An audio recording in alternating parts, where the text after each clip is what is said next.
Listen with your heart, an old Lakota saying goes. This simple yet profound wisdom reminds us to connect not just with our minds, but with the very core of our being. Welcome. Today we're embarking on a journey into the heart of ancient wisdom, exploring the timeless proverbs and teachings of Native American cultures. These aren't just words.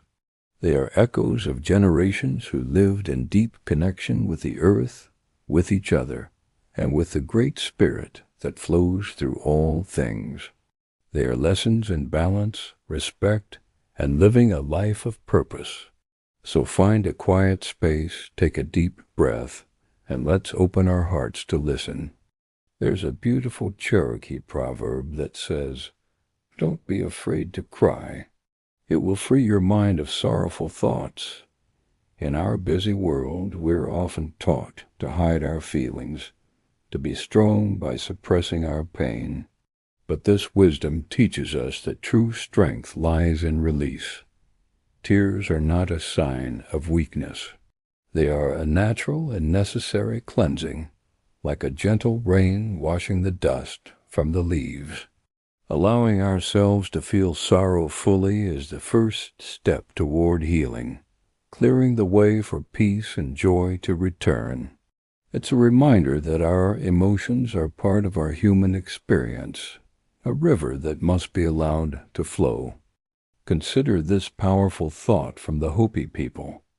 We are the ones we have been waiting for. How often do we look outside ourselves for a hero, a leader, or a solution? We wait for someone else to fix the world, to make things right.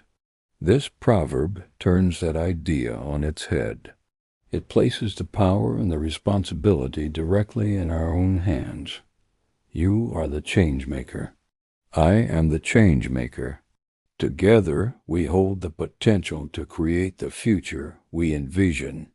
It's an empowering call to action, reminding us that our individual contributions, no matter how small they may seem, are essential to the collective whole. Don't wait for a sign. Be the sign. The natural world was the greatest teacher for indigenous peoples. A Pueblo proverb wisely states, "We will be known forever by the tracks we leave." This speaks not just of our physical footprints on the earth, but of the legacy we create with our actions, our words, and our kindness. Every choice we make leaves an imprint on the world and on the hearts of others. Are our tracks ones of compassion, of respect, of leaving things better than we found them? This teaching encourages us to live with intention, to be mindful of our impact, knowing that the story of our lives will be read in the trails we leave behind for future generations to follow. From the Ute tribe comes a lesson in perspective. Don't judge your neighbor until you walk 2 moons in his moccasins. It's a universal truth about empathy, but it's phrased with such poetic depth. It's easy to form quick opinions from a distance, to see only the surface of another person's life. But this proverb challenges us to go deeper, to imagine the weight of their burdens, the path of their journey. Before we criticize, before we assume, we must first try to understand. True wisdom isn't about being right. It's about having the humility to know that we can never fully understand another's experience, but we can always choose to approach them with compassion. When you were born, you cried and the world rejoiced. Live your life so that when you die, the world cries and you rejoice. This Cherokee saying is a powerful guide for a meaningful life. It's a full circle philosophy. We enter this world as dependents, celebrated by those around us. The challenge, then, is to live in such a way that our presence becomes a gift to the world, a life of integrity, kindness, and service, so that our absence is deeply felt, and in the end we can look back with a peaceful heart, rejoicing in a life well lived, knowing we gave more than we took. It's a beautiful measure of success, not by what we accumulate, but by what we contribute. There's a simple truth from the Duwamish people. All things share the same breath, the beast, the tree, the man. This is the essence of interconnectedness. We often see ourselves as separate from nature, superior to it. But this wisdom dissolves that illusion. We are all part of one single living system, breathing the same air, sustained by the same earth. The health of the forest is our health. The well-being of the animals is our well-being. When we harm one part of this intricate web, we ultimately harm ourselves. This teaching calls for a profound shift in consciousness, from a mindset of dominance to one of kinship with all of creation.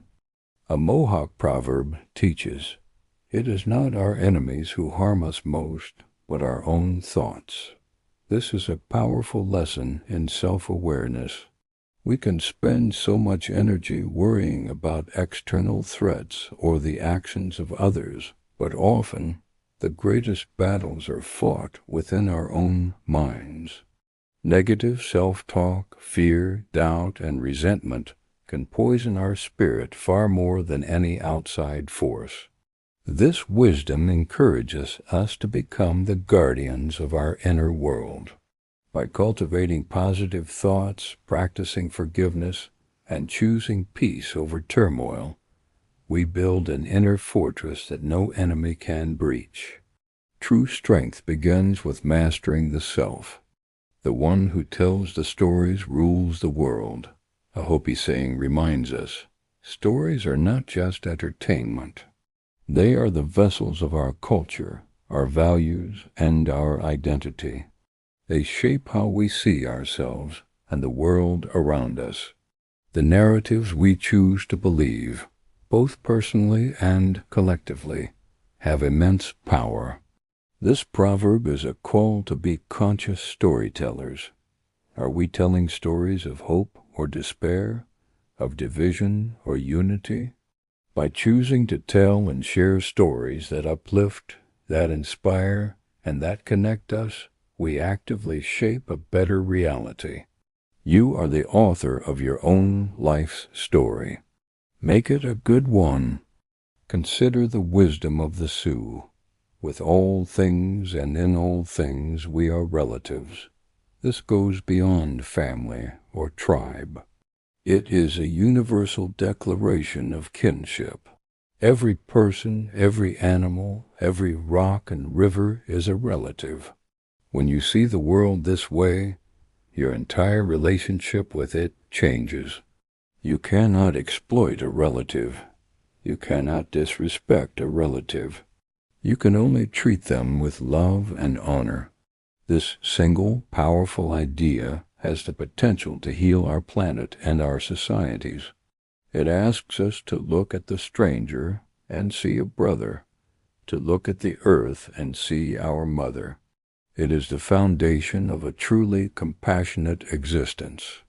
From the Omaha tribe we learn, poverty is a noose that strangles humility and breeds disrespect for God and man. This is not just about a lack of material wealth. It speaks to a poverty of spirit. When we are constantly grasping, constantly feeling a sense of lack, our spirit shrinks. We lose our sense of gratitude and our ability to be humble. This spiritual poverty leads to disrespect, for we see others not as fellow beings, but as competitors for scarce resources. The antidote is to cultivate a rich inner life, to find abundance in relationships, in nature, and in gratitude. A wealthy spirit is generous, humble, and respectful of all life. There's a beautiful metaphor in a Cheyenne proverb.